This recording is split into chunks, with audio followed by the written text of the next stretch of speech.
I woke up to the sound of Sophie coughing through the baby monitor. It was still dark outside, that in-between hour where even the birds seemed too tired to start their morning songs. For a second, I thought maybe I could close my eyes and pretend I didn't hear it. Just 10 more minutes of sleep, please. But motherhood doesn't wait for just 10 more minutes. I pulled myself out of bed, half tripping on the pile of laundry I never folded last night, and made my way to her room. She was sitting up, hair tangled, clutching her blanket like it could cure her cough. When she saw me, she whispered, "Mommy, water." I kissed her warm forehead, fetched her cup, and sat on the edge of her bed until she drifted back to sleep. When I returned to our room, Daniel was already awake, scrolling on his phone, light from the screen painting tired shadows across his face. "Everything okay?" he mumbled. I nodded because it was easier than explaining that I already felt drained and the day hadn't even begun. He kissed my cheek, said something about an early meeting, and disappeared into the shower. The sound of running water always makes me feel both jealous and grateful.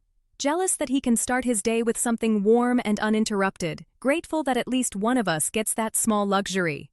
By the time I got to the kitchen, Liam was sitting at the counter, swinging his legs and asking where his blue hoodie was. I told him I didn't know, even though I did. It was in the washing machine. I hadn't transferred it to the dryer last night because I was too busy trying not to cry after burning dinner. I opened the fridge, no milk, of course, so breakfast became dry cereal and an apology. Liam shrugged it off. Kids are resilient like that. I wish I was. I packed his lunch while mentally counting how many minutes we had before the school bell. Sophie woke again, this time demanding pancakes, and when I told her we didn't have time, she started to cry. Her cries are sharp and echo through the house like a siren. I felt it rising inside me, the panic, the exhaustion, that familiar mix of guilt and frustration. I wanted to scream. Instead I whispered, "Please not today," but she cried harder. Daniel walked in just as I was putting on Liam's shoes. "I'll take him," he said, picking up his keys. There was something in his voice, relief maybe, that he'd get a break from the chaos for 20 minutes. I handed Liam his backpack, kissed his forehead, and watched them leave. The door closed, and the silence that followed was deafening. Sophie sniffled beside me, clutching her stuffed bunny. I lifted her onto my hip and held her close, breathing in that mix of baby shampoo and sleep. She calmed down quickly, and just like that, the storm passed. After I put Sophie down for her mid-morning nap, I sat on the couch and stared at nothing. The TV remote was on the table, my laptop open to an unfinished freelance article titled, "10 Ways to Stay Productive as a Mom." The irony made me laugh, then cry. I realized I couldn't remember the last time I felt truly rested, or joyful without effort, or like myself. It's not that I don't love my kids, I do fiercely. But somewhere between diaper changes and deadlines, I've disappeared a little. When Daniel texted me around noon, "Everything good?" I stared at the message for a long time before typing back, "Yeah, all fine." I lied because I didn't want to sound like I was complaining again. There's this silent rule in our house, whoever's more tired doesn't get to win the argument, and lately, I think we're both losing. By 2 p.m. I'd cleaned the kitchen twice, reheated coffee 3 times, and started the laundry that's been sitting since Sunday. Sophie woke from her nap crying again. She's been teething, which means she wants to be held all the time. My arms ache, but when I put her down, she screams.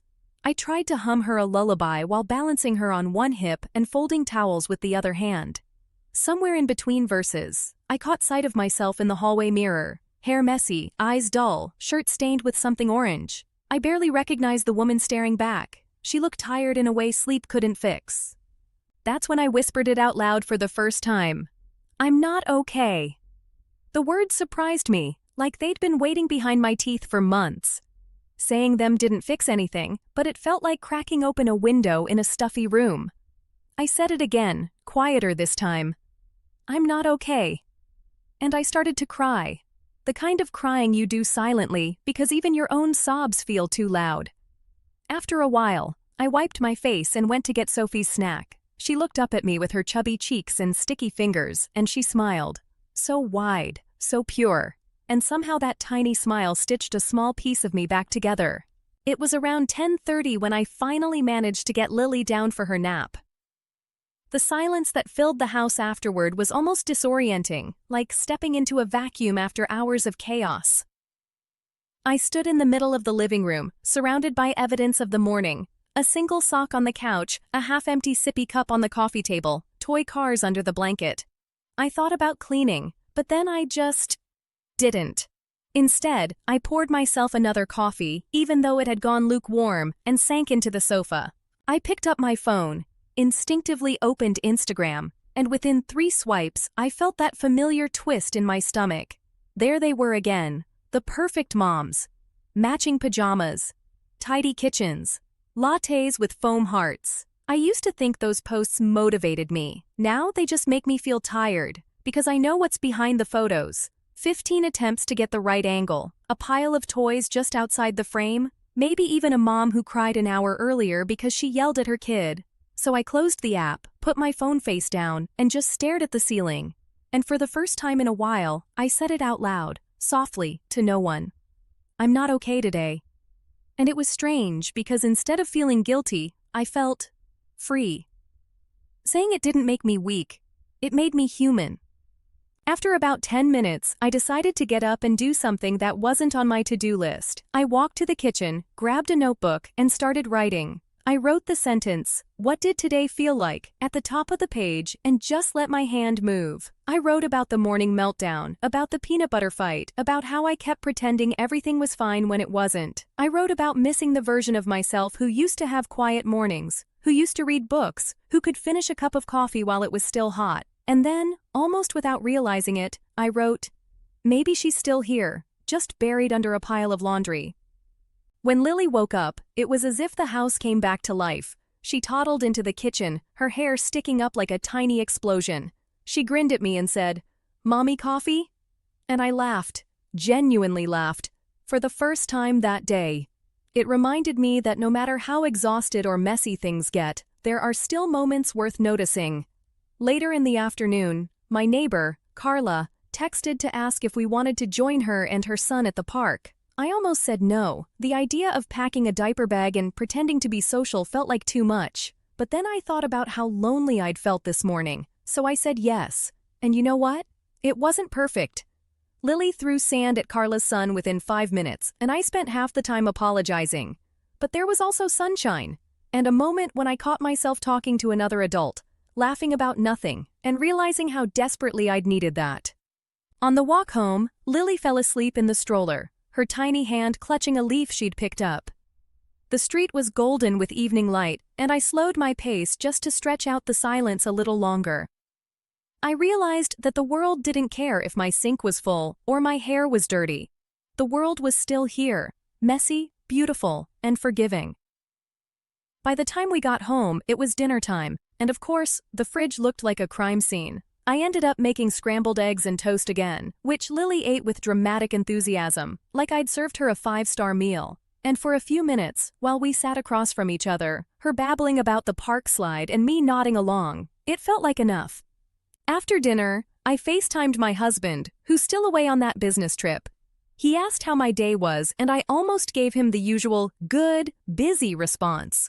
But instead, I paused and said, honestly? It was hard. But I think I handled it better than I thought I could. He smiled, and there was something comforting about saying the truth out loud, even the small truths. When I finally put Lily to bed, I lingered by her crib, watching her chest rise and fall. It hit me that these tiny, ordinary days are also the big ones. They're the ones that quietly shape both of us. Later that night, after cleaning up and finally sitting down, I started recording this video. Not because I have everything figured out, but because maybe someone out there needs to hear that it's okay to not be okay. That motherhood isn't an Instagram filter. It's love and frustration and guilt and laughter, all mixed together.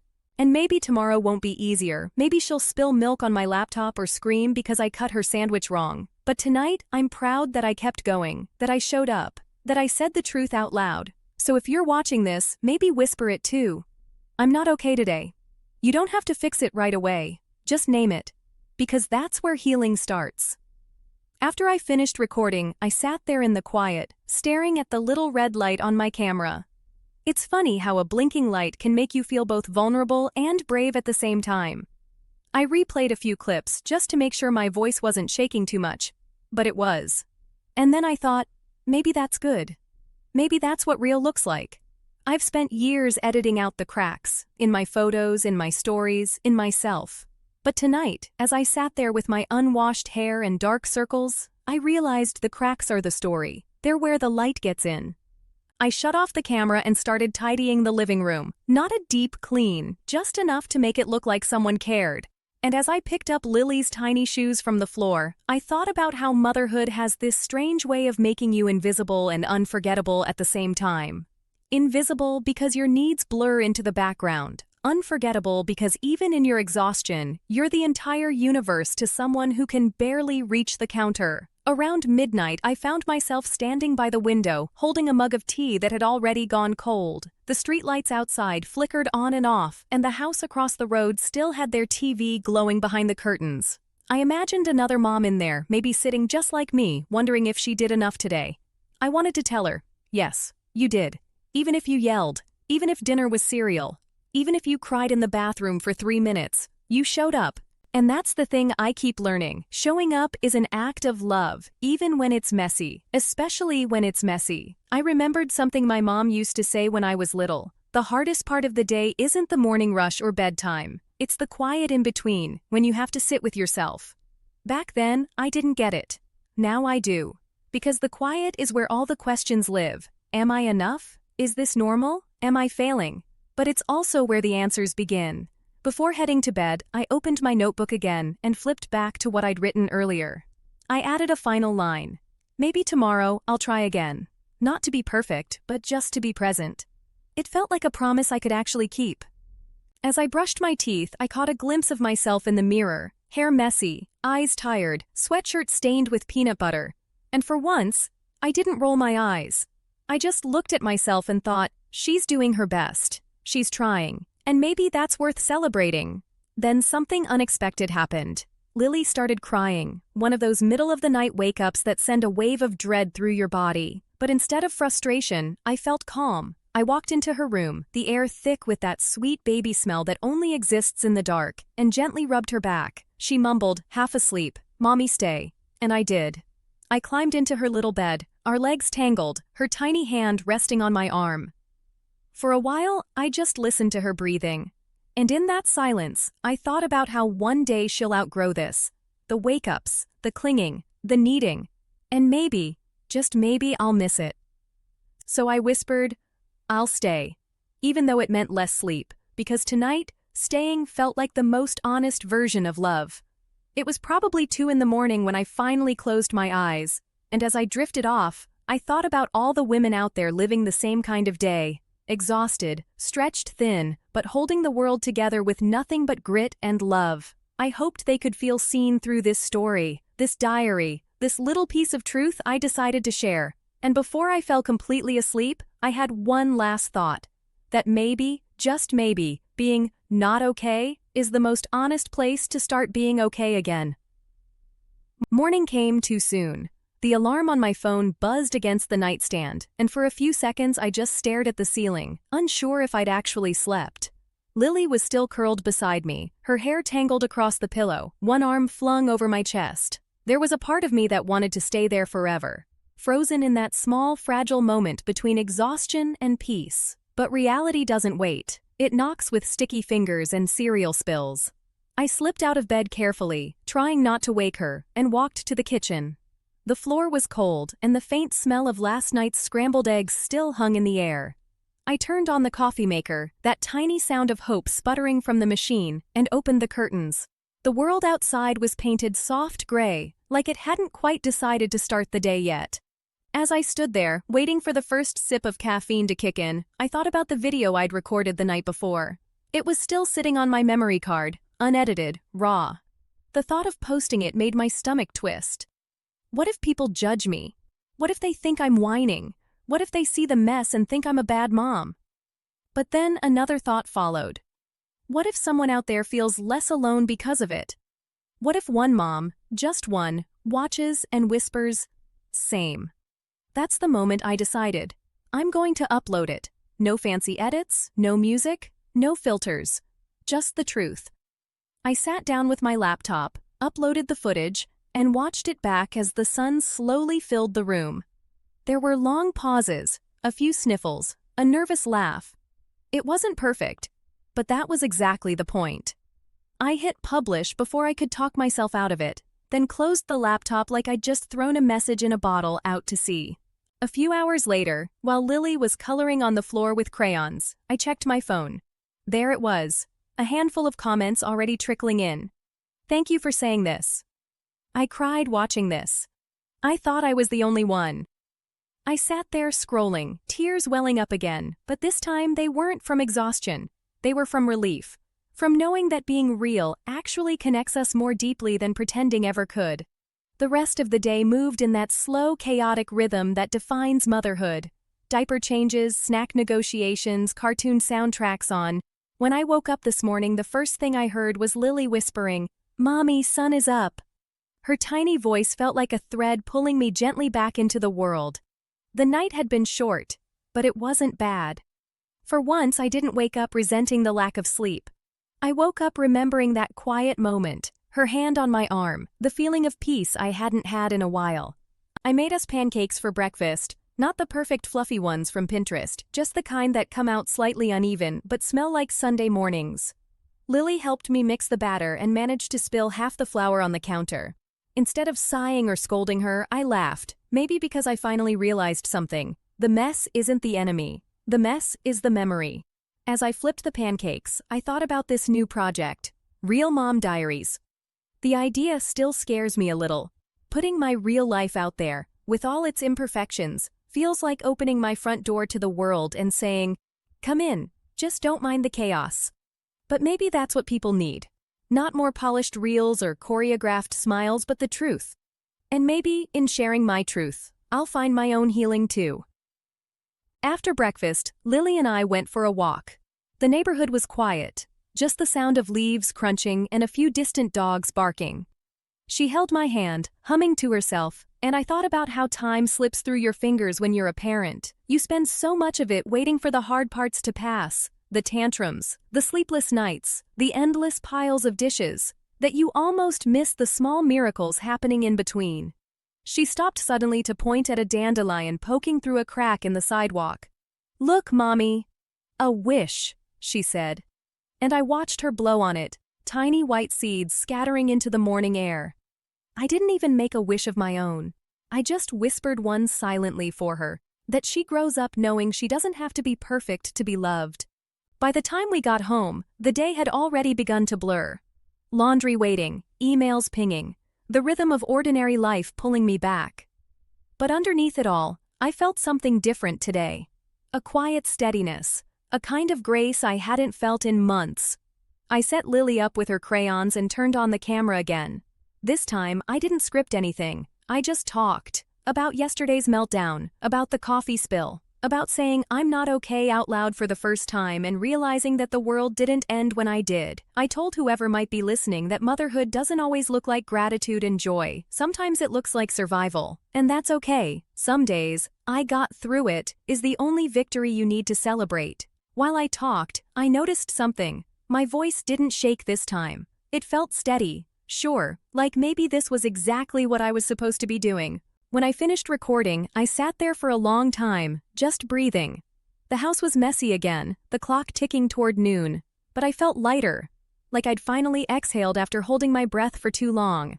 I looked around and realized how much of motherhood is made up of small, invisible victories. The mornings you show up even when you're empty, the nights you comfort your child when you have nothing left to give, the moments you forgive yourself for not being perfect. That's what I want Real Mom Diaries to be about. Not a highlight reel, a heartbeat reel, a space where imperfection is the story, not the flaw. Later, when I tucked Lily in for her afternoon nap, she reached up, touched my cheek, and said, "Mommy happy today?" I smiled. "Yeah, baby. Mommy's happy." And maybe that was true. Not happy like fireworks and sunshine, happy like breathing after crying, like light sneaking through the blinds. The quiet kind of happy that comes when you stop pretending and start accepting. Tonight, when I upload this video, I'll probably second-guess everything. My voice, my words, my face, my messy house. but maybe someone out there will see it and think, thank God it's not just me. And that's enough reason to keep sharing. Before bed, I wrote one last line in my notebook. Day 1. I told the truth. And it didn't break me. Then I turned off the lights, climbed into bed, and for the first time in a long while, I didn't feel alone.